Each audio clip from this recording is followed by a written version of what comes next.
Well, is there any potential for peace talks with North Korea? That continues to be the question. That is the big question indeed, and a lot of people are wondering what the latest is. And in the peninsula right now, Richard Reeve is live in our satellite center with more. Richard. Well, Kenneth, this really is a tale of two very different countries on the same peninsula. Both U.S. and Japanese diplomats appear to be willing to open the door to new talks with North Korea.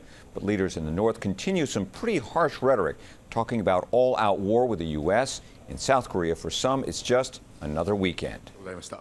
Secretary of State John Kerry is now hinting there could be new talks with North Korea if that country backs off on threats to launch a nuclear missile. We can find a way to resolve these differences at a negotiating table. I hope they will hear that. But on North Korean television and at meetings of the Korean People's Party, plenty of stern rhetoric.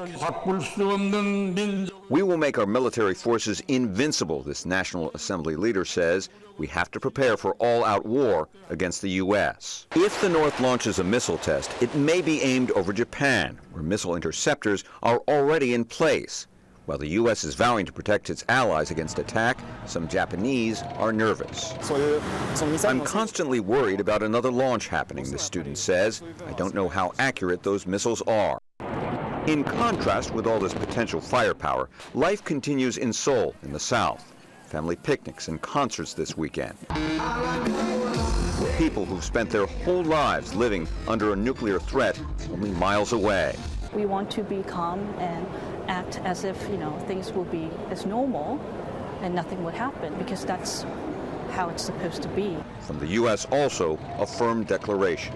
North Korea will not be accepted as a nuclear power. Now, U.S. officials are hoping China will pressure North Korean leaders to go easy on the rhetoric and to abide by a 2005 agreement to abandon its nuclear program. Secretary of State Kerry says that under the right conditions, he'd be willing to make a direct offer of talks with the U.S. and that he's hoping for a peaceful solution.